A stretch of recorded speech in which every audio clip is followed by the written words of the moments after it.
성도의 살아가는 방식은 세상 사람과 다릅니다. 성도는 하나님의 은혜를 알고 있기 때문에 하나님의 은혜에 보답하는 마음으로 살아가야 합니다. 입으로는 하나님의 은혜를 노래하지만 하나님의 은혜를 저버리고 살아가는 신자들이 적지 않은 것 같습니다. 남들이 그렇게 산다고 나도 그렇게 살지 말고 우리는 성도로서 참되게 살아가야 합니다. 성도는 하나님의 은혜를 알고 하나님께 영광 돌리며 살아가야 하는 존재들입니다. 오늘 본문은 은혜를 모르거나 저버린 사람들에 대한 말씀입니다. 첫째는 하나님과 그분의 성도를 무시하는 자들이고, 두 번째는 하나님이 주신 은혜를 자기 것인 양 여기며 하나님께 영광 돌리지 않는 자들입니다. 오늘 본문은 열왕기상 20장 26절부터 34절입니다. 해가 바뀌니 베타닷이 아람 사람을 소집하고 아벡으로 올라와서 이스라엘과 싸우려 하매 이스라엘 자손도 소집되어 군량을 받고 마주 나가서 그들 앞에 진영을 치니 이스라엘 자손은 두 무리의 적은 염소떼 같고 아람 사람은 그 땅에 가득하였더라. 그때 하나님의 사람이 이스라엘 왕에게 나와 말하여 이르되 여호와의 말씀에 아람 사람이 말하기를 여호와는 산의 신이요 골짜기의 신은 아니라 하는도다. 그러므로 내가 이 큰 군대를 다 내 손에 넘기리니 너희는 내가 여호와인 줄 알리라 하셨나이다 하니라. 진영이 서로 대치한 지 7일이라. 일곱째 날에 접전하여 이스라엘 자손이 하루에 아람 보병 10만 명을 죽이매 그 남은 자는 아벡으로 도망하여 성읍으로 들어갔더니 그 성벽이 그 남은 자 2만 7천 명 위에 무너지고 베타닷은 도망하여 성읍에 이르러 골방으로 들어가니라.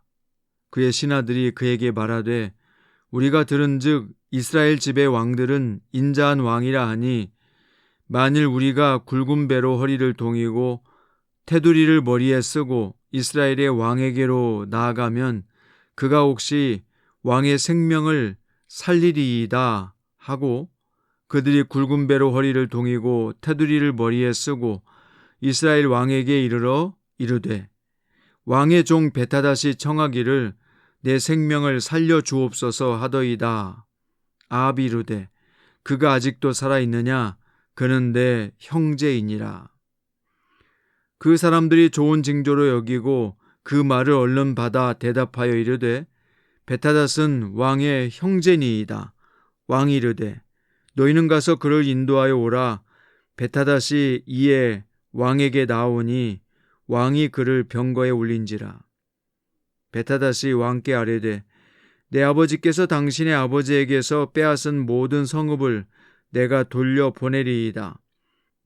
또 내 아버지께서 사마리아에서 만든 것 같이 당신도 다메섹에서 당신을 위하여 거리를 만드소서.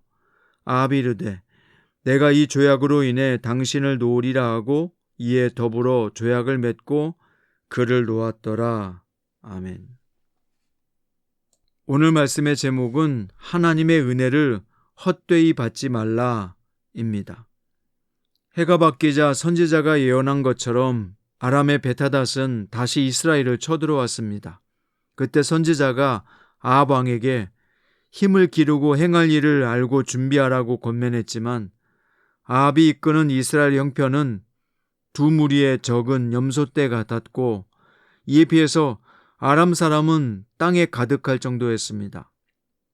아합에게는 아람의 재침공을 대비할 시간이 있었지만 그런 능력은 없었던 것입니다.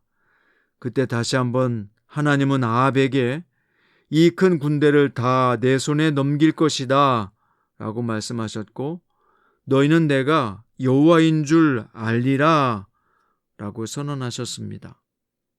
당신의 영광을 드러내시겠다는 것입니다. 이어서 어떻게 됩니까? 인간의 상식으로는 도무지 불가능한 일이 벌어졌는데요. 병력의 숫자로만 본다면 당연히 이스라엘이 성벽 안에서 아람의 공격을 막아내야 할 상황이지만 놀랍게도 이스라엘 군대가 밀어붙여서 전면전에서 아람 보병 10만 명을 죽였고 아람 군대가 쫓겨서 성벽 안으로 도망하는 진풍경이 벌어집니다. 그런데 이 성벽은 아람의 군대를 지켜주지 못했습니다.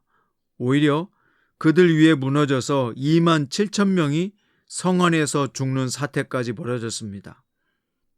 하나님을 산의 신으로 여기며 무시한 아람의 왕 베타닷은 살기 위해서 성읍 안 골방에 숨는 굴욕을 경험해야 했습니다. 이것은 우리에게 무엇을 보여줍니까? 이것은 오직 하나님의 권능으로 일어난 일이라는 것입니다. 하나님이 없다고 큰 소리치며 하나님의 백성을 괴롭히는 자가 맞이하게 될 결말이 바로 아람 왕 베타닷의 결말입니다. 자, 이어서 하나님의 은혜를 자기 것으로 삼는 자의 모습을 보게 되는데요. 이스라엘을 2번이나 침공하고 모욕적인 언사를 내뱉었던 베타닷은 목숨을 구걸해 보자는 결론에 도달하게 됩니다. 그런데 의아하게도 아합은 베타닷을 내 형제라고 부르고 항복하며 나오는 그를 자기 왕의 수레에 태우며까지 영접합니다. 왜 이렇게 아합 왕이 베타닷에게 친절할까요? 베타닷을 죽이지 않고 화친을 통해서 현실적인 이익을 얻고자 했습니다. 베타닷은 자기가 빼앗았던 성읍을 모두 돌려주고 아람의 수도 다메섹에 아합을 위한 거리를 만드는 조건으로 목숨을 건졌습니다. 우리말 성경에서는 바로 여기 거리를 시장으로 번역했는데요. 시장으로 번역하면 경제적인 도모를 서로 꾀하고자 조약을 맺었다고 볼 수 있습니다. 역사가들은 아합을 나라의 실익을 도모한 왕으로 평가할 수도 있습니다. 그런데 아합이 행한 조치는 하나님의 뜻에 합당한 일이 아니었습니다. 게다가 이스라엘은 그 조약으로 아무런 유익을 얻지 못했는데요. 이후에 베타닷을 죽이고 아람의 왕이 된 하사엘은 베타닷과 아합의 조약을 무시하고 이스라엘과 전쟁을 벌였습니다. 그 과정에서 아합의 아들 요람이 예후의 손에 죽임을 당하므로 오므리 왕조는 완전히 몰락하고 맙니다. 이 모든 일은 누가 자초한 것입니까? 하나님과 그의 백성을 도발했던 자를 심판해야 하는 아합이 지금까지 승리를 마치 자기 것인 양 생각했기 때문에 일어난 결과입니다. 이처럼 하나님의 은혜를 자기 것인 양 생각하는 자는 아합 왕처럼 결국 버림을 당할 수밖에 없다는 것을 본문은 우리에게 명확히 가르쳐주고 있습니다. 말씀의 결론입니다. 하나님을 무시하고 그 백성을 괴롭히던 베타닷과 같은 자들은 반드시 하나님의 심판을 피할 수 없습니다. 또한 하나님의 은혜를 누리면서도 그것을 마치 자기 것인 양, 자기 능력인 양 여기는 자들은 아합 왕의 길에서 도무지 벗어날 수 없습니다.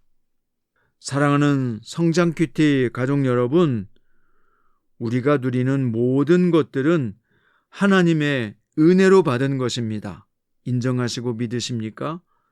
하나님을 인정하고 높이는 자만이 그분의 은혜를 진정으로 누릴 수 있을 것입니다. 사랑하는 성도 여러분, 오늘 또 하나님의 은혜로 되어왔고 하나님의 은혜로 오늘을 살아가고 있으며 내일도 역시 하나님의 은혜로 살아갈 것을 믿으시고 그 은혜를 찬미하며 하나님께 모든 영광을 올려드릴 수 있는 참된 성도들 되시기를 우리 주 예수님의 이름으로 축원드립니다.